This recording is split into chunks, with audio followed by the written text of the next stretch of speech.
guys, I'm Link Aaron. It's time for that Ant-Man and the Wasp review. This is actually technically the second time I recorded this. The first time I was doing it, my phone ran out of space, so I had to clear some stuff out. Now this is the second go around, so let's do this. So Ant-Man and the Wasp is the 20th movie for the MCU, and it's only been 10 years. It's crazy. It is the sequel to Ant-Man. Although Ant-Man wasn't the biggest performer at the box office compared to other MCU movies, it still did really well for itself, and people loved it. So obviously, they would make a sequel. And I'm gonna guess that they really have faith in a sequel after everyone loved Ant-Man and Civil War. He was one of the highlights of the film, so making a sequel made even more sense. So this movie takes place 2 years after, apparently 2 years after Civil War. And because, if you remember from Infinity War, Scott Lang, Ant-Man, Paul Rudd, he's on house arrest because he participated with Captain America in that movie. So he's going to be on house arrest for like a good 2 years. And when the movie starts, it's like literally his last remaining days until his house arrest is over.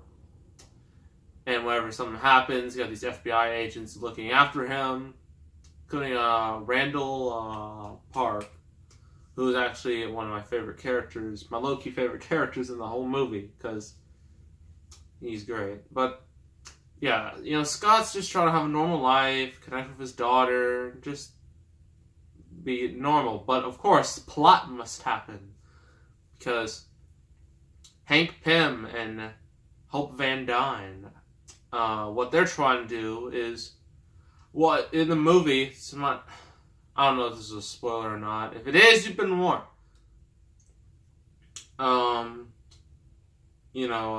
Since Ant-Man visited the quantum realm in, the first Ant-Man, you saw a little bit of it, and in the sequel, they explored a lot more.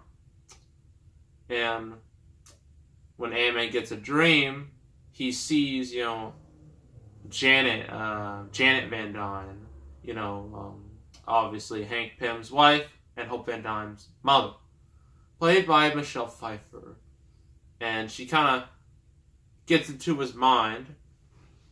So Hank and Hope realize that, hey, we got to get that message out of your mind. That way we can go into the quantum realm and save Mom, basically. That's what the whole movie is about. But there's all these other things going on. You got Ghost, this chick who can literally kind of phase through things. She's feeling a lot of pain. And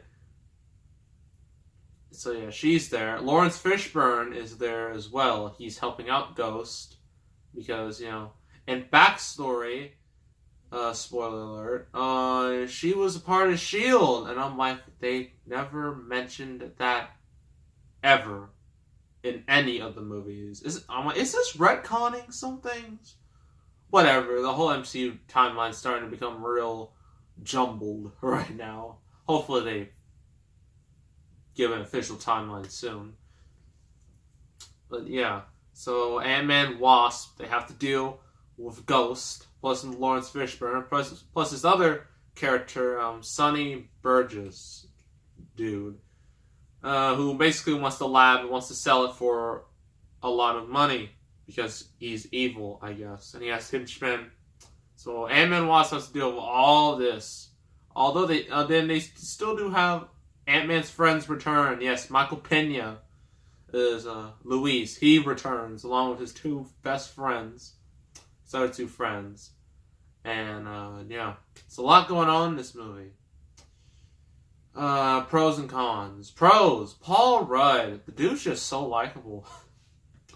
He seems like just such a nice guy. And, yeah, it feels like he's so different from everyone else, considering what happened to everybody else.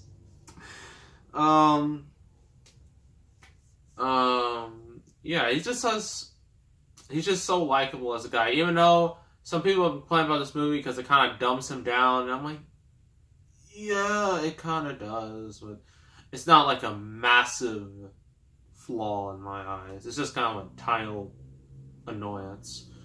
But yeah, he's really good. Everyone else is really good in the movie. Evangeline Lilly, she finally gets to do stuff. She gets to be in some action scenes, which is nice. And she does pretty well in the action scenes. And like the effects and the action, although a lot of it is spoiled in the trailer, unfortunately, it's still fun, especially like when they shrink, they change size, from small to big, the hunormous.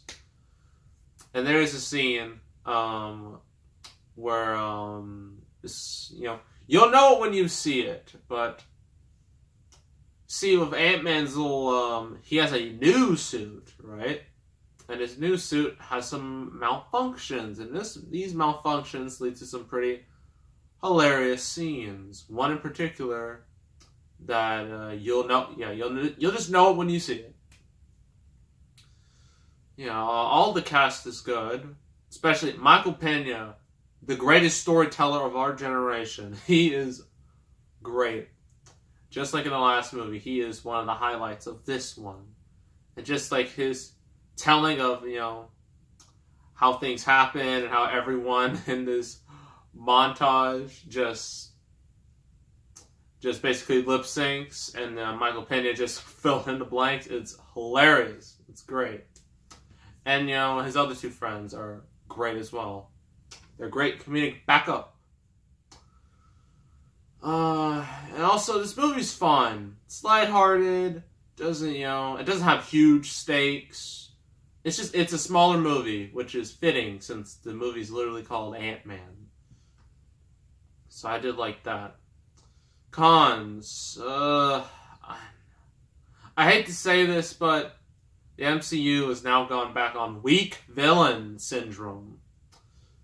And the MCU has been made fun of due to its weak villains. Although they've had some great villains, like Thanos. Thanos is amazing. Thanos, Loki, Killmonger, Vulture. Hela was alright, although we should have seen more of her. Ego was fine. Actually, somewhat like Baron Zemo, I will admit. All the others are kind of disposable in my eyes. Especially Ultron. He's the biggest disappointment of them all. And that's a shame, because he could have been so cool, but they made him into a joke. Horrible. And unfortunately, Ghost falls in the same path. I mean, she has a cool look, and she has cool powers, but she has no personality. You don't really latch onto her like Thanos or Vulture. She doesn't really have much character to her, and she's just kind of villain of the week. Lawrence Fishburne, well, he was good. And honestly, this movie, I hate to say it, but it has a bit of Spider-Man 3 isms, where there's technically 3 villains. One's a semi-villain, the other 2 are villains. And you really should only have 1 villain. But, I don't know. I mean, it's not as jumbled as Spider-Man 3 was. Definitely not as jumbled as Amazing Spider-Man 2. That movie was atrocious. It still is a bit of a problem. There's a little too many subplots in this movie. And again, as I already said, a lot of stuff was shown off in the trailers. Good job, marketing team. Look, marketers. I know you were busy with Infinity War and Black Panther. Come on. Could have done a little bit better at not spoiling so much for Ant-Man and the Wasp. There are some surprises. Especially that mid-credits scene. That is important. You do not want to miss that. It's crucial for the MCU. I'm not gonna tell you what it is, but just gonna. I did that for no reason. I promise you, I did that for no reason. Overall, this is a fun movie. Is it the best MCU movie? No, it's not. There are so many better ones, like Guardians of the Galaxy, Winter Soldier, Civil War, Doctor Strange, Spider-Man Homecoming, Thor Ragnarok, Black Panther, and Infinity War. All those have come out recently. Well, at least most of them have come out recently. But it's still good. It's a much, much better sequel than Iron Man 2 and Thor Dark World. Trust me on that.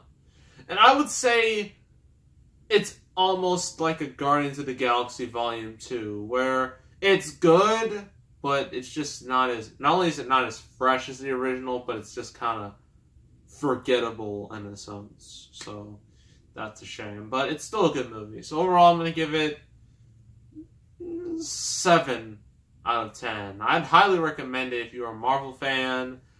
I definitely bring the kids to it. It's definitely more of a family movie than compared to Civil War, Infinity War.